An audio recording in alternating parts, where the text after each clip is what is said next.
This video is for marking up your employees' DISC report.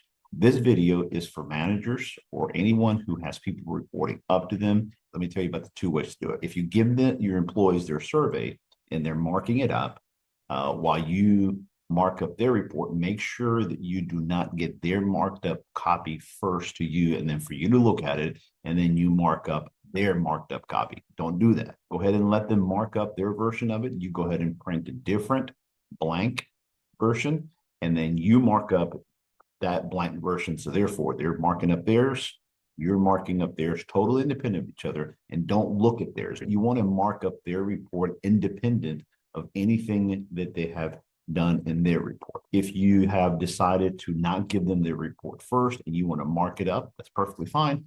Go ahead and print it up, mark it up. That's how I'm going to show you in this video. And then when you give them a copy of their report, give them their own blank copy. Don't give them your marked up copy, and don't share with them your marked up copy until later. I'll tell you in a second we're going to do it, but go ahead and give them their blank copy, let them mark it up. And then when they give you their marked up copy, you then take those two and you look at it and you study them and you learn, okay, wow, this is how they scored themselves, or how they rated themselves, or how they commented. And then you look at your report of how you mark them up. And right now, that step right there is only you yourself looking at the reports. So you can glean as to where you guys are in agreement with one another, where you guys are saying the exact same things, or where you're saying totally different things. Either way, it's very helpful to see that, because it makes for your conversations to be a whole lot better, rather than going into your conversations with blank reports and saying, so what do you think? That creates a lot of conversation that is really unnecessary. So when you get their report and you see their marked up copies, and then you see your marked up copies, you can see that, wow, we really are overlapping a lot of things. Man, I'm glad I don't have to tell them to improve in these areas. They chose the same things. And then that helps. It just builds a lot more bonding because y'all are seeing the same thing. So it makes those conversations so much better. And then for those areas where you are seeing that you're quite different, and that's when you got to prep up and be ready for those tough conversations, because y'all may be saying totally separate things. You also will be able to see is whether they were able to choose the tough ones. For example, you chose things for them that you want them to improve, like really hefty, substantial ones, the things that might cause some kind of ouch, tough things. And then they stayed completely away from those. And you realize, oh, they're not willing to look at, or first of all, they may not agree, but they're probably not wanting to acknowledge the tough stuff. So now you need to get ready to have a tougher conversation. It doesn't have to be a negative or a bad conversation, but it is a tougher conversation whenever you go talk to employees and they're not willing to acknowledge the tough things that you're wanting them to see in the report. So the whole purpose of this is to give them the opportunity to mark themselves up, to become more self-aware and choose the substantial, tough things that the report is saying. So when you get it back and that they chose those things, and then you compare it to what you said, again, it makes it a whole lot easier. When it's time to go meet with them, with your employees, then it's time to go sit down and compare and have the discussion. We encourage you to watch that video. If you don't know where it is, let us know.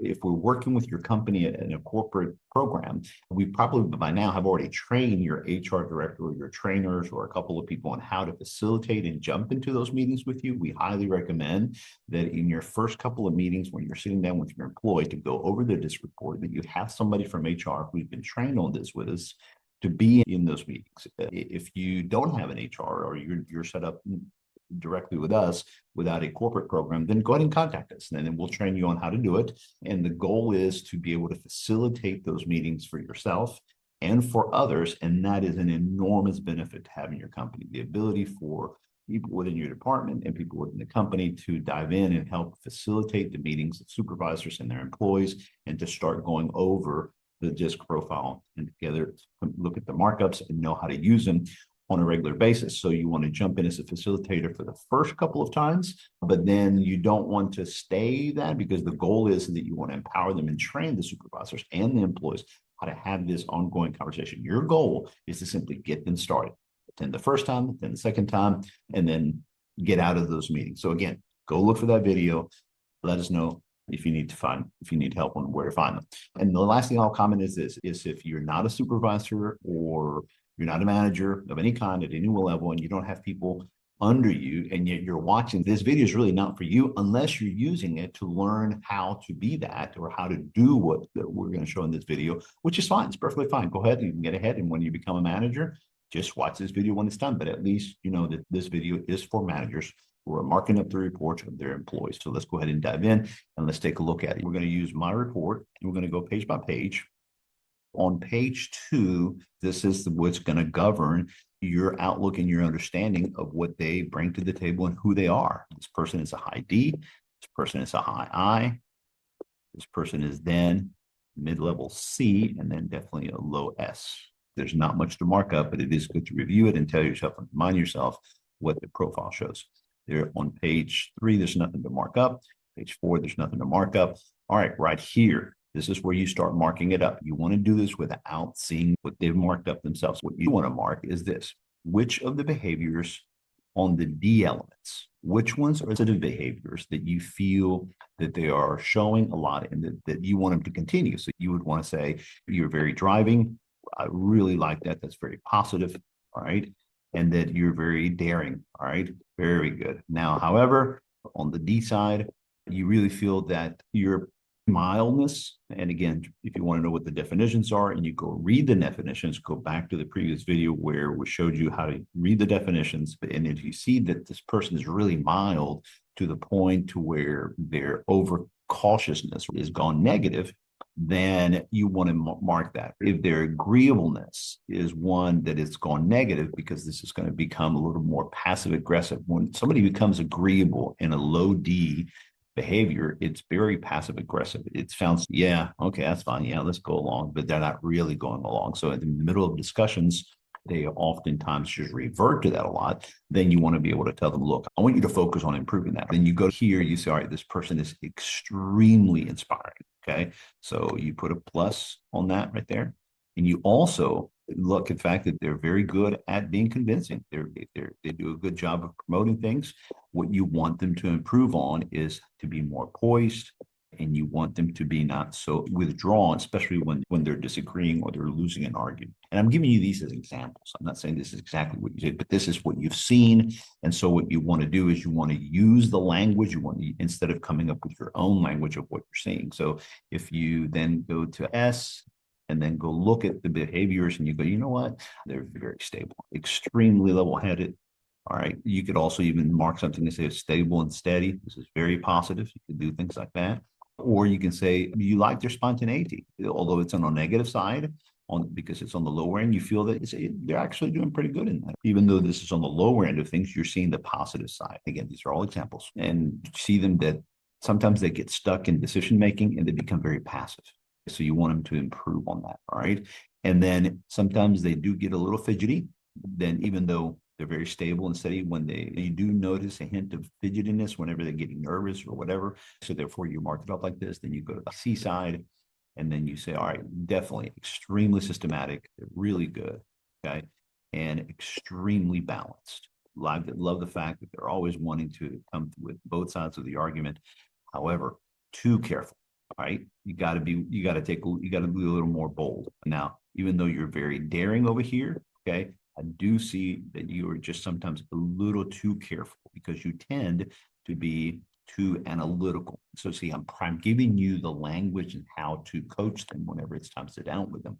And then the other thing, let's say this person is Mark. I hate to mention this to you. This is tough. I'm not trying to offend, but I do see a sense of independent, rebellious streak in you. Now, I like that because that shows how driving you are and how daring you are. But however, I really would like for you to align with me more. I'm not asking you to ask permission all the time, but I definitely would like for you to tell me what you're doing, because you do tend to go do things. You come back and tell me about them, which is great, but then you catch me by surprise a little too much. So I'd like for you to watch out for that. All right. So there you go. This allows you to get a good cheat sheet, I guess, if you would say, on how you're going to communicate to them this areas where they're doing really well and those areas where you want them to focus. All right. So this is how you would mark up page 5. Then on page 6, there's nothing new here. Page 7, here you would choose one of each, a positive thing. You would say, this is really positive, put a check mark, and this is the one that I want you to work on.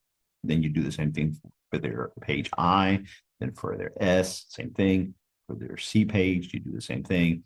Their natural style, don't mark this up, but preferably you want to just look at what they say in their page on this page for their adaptive style. Likewise, don't mark anything up.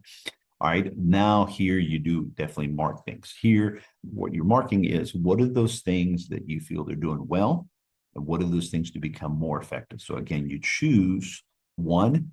For example, I really think you're doing this one extremely well, and I want you to focus on this one here. All right, and then you do the same thing for the next page for staying more motivated. Likewise, one check mark and then one dash. Then on strengths base, likewise, one check mark, one dash. Then the ideal job and climate, again, check mark and a dash.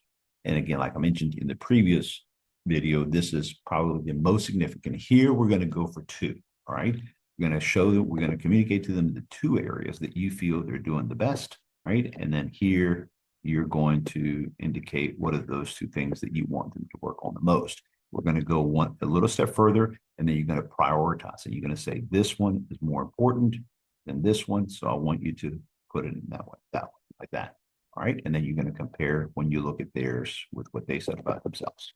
All right, then you go to the next page. This is the preferred training and learning style. You don't do any markups on this. You simply see how they're communicating to you their preferred training and learning style is. Likewise, for the next page, communication insights for others and from others. You don't do any markups here. You simply just look at their report. All right. Then you don't do anything with this page. Neither do you do anything with this page. And on the back end over here, relevant section. So here you do want to make a couple of statements for these things that are really positive that help in their success. And then down here, what are the things that you're seeing in their style that they need to work on? And it can be from anything that you've written or indicated from the top of the report. Don't overthink it. Don't become too wordy, but also don't just do one word. Fill up those lines. If you write too much, it tends to create a lot more unnecessary commentary. You want to let the report itself do the talking, but you also don't want to just write a one-liner or a one word. It doesn't feel like you put a whole lot of thought into it. Be a little more descriptive, be a little more narrative, give enough to fill up those 7 or 8 lines. Don't go more than that. Those are intended to basically give you enough to say, but not too much. And then when it's time for you to look at their markup survey and compare it with yours, don't overreact. Don't even react. Don't go back and talk with them yet.